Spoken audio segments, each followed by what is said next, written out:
muda de videira de raiz nua é produzida tradicionalmente nas regiões onde há inverno, uma vez que o viveirista precisa de 1 ano para produzi-la. E para o seu correto plantio no campo, alguns passos devem ser seguidos pelos produtores. Em meados do mês de setembro do ano anterior ao plantio, o produtor deverá buscar viveiristas para realizar a reserva dessas mudas. A importância da muda de enxertada é a possibilidade de utilizar o porta-enxerto mais adaptado para a sua região de plantio. Na região sul do Brasil, especificamente na Serra Gaúcha, se utilizam porta-enxertos resistentes a determinadas doenças de solo. É por isso que nós recomendamos a utilização de mudas enxertadas em porta-enxertos e não a chamada muda em pé franco, que é a muda sem a utilização de porta-enxerto. A época de plantio de raiz nua mais recomendada é do final do mês de julho até o início do mês de outubro.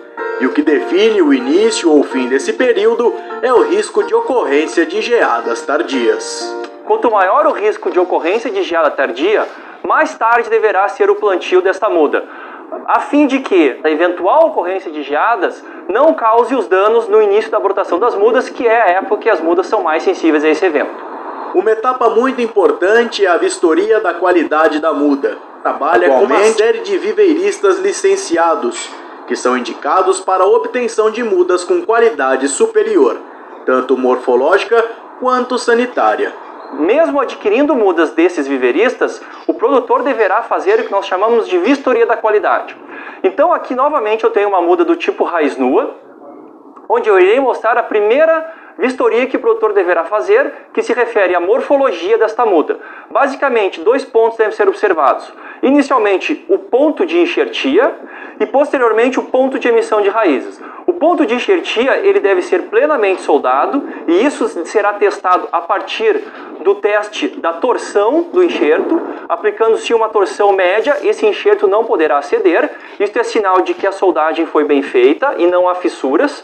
E no ponto de emissão de raízes, deve haver o que nós chamamos de simetria radicular, ou seja, raízes de finas a médias devem circundar toda a região basal do porta-enxerto. Da mesma forma, nós temos que ter apenas um nível de raízes. Outro ponto a se observar é a distância entre o ponto de enxertia e o ponto de emissão de raízes. O tamanho mínimo varia de 20 a 30 centímetros, podendo ser mais, mas nunca ser menos. Esta muda ela poderá vir já podada, feita toalete, como é esse caso, onde nós temos no máximo 2 gemas na região da enxertia e as raízes em torno de 10 a 15 centímetros, pelo menos, de comprimento de raízes.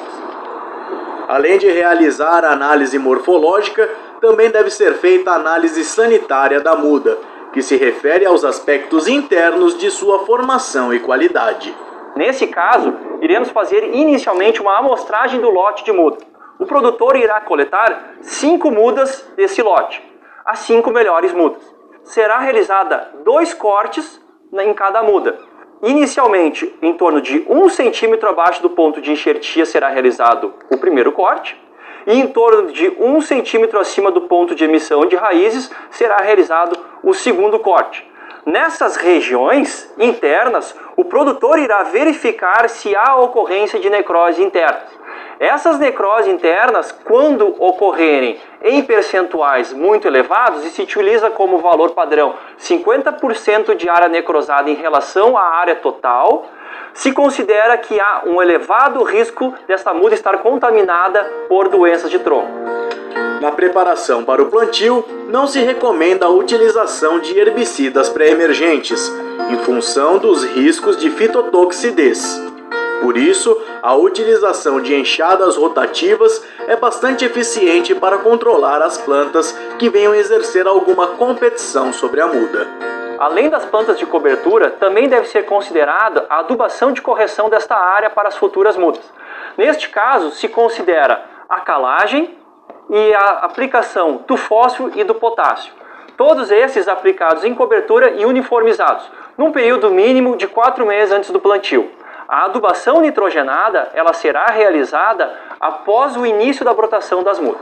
A próxima e última etapa pré-plantio é a hidratação, muito importante para a aclimatação da muda durante o processo produtivo. Muitas vezes essa muda ela fica algum tempo em câmara fria. E para ela ser repassada ao campo, ela precisa de uma fase de transição. E isso a gente realiza em tanques de hidratação com água.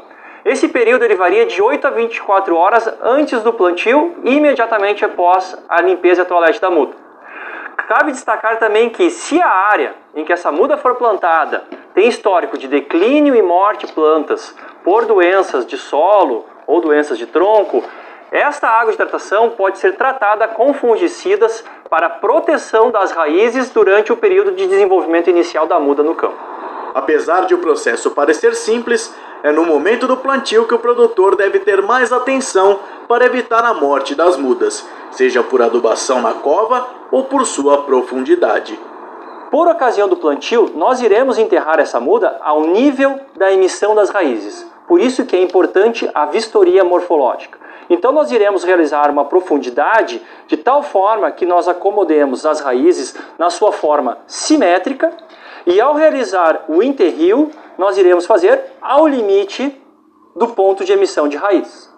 Posteriormente faremos a compactação desse solo, a manutenção da simetria da muda e já colocaremos um tutor de condução do futuro broto. Outro aspecto relacionado ao momento do plantio se refere à necessidade ou não de irrigação.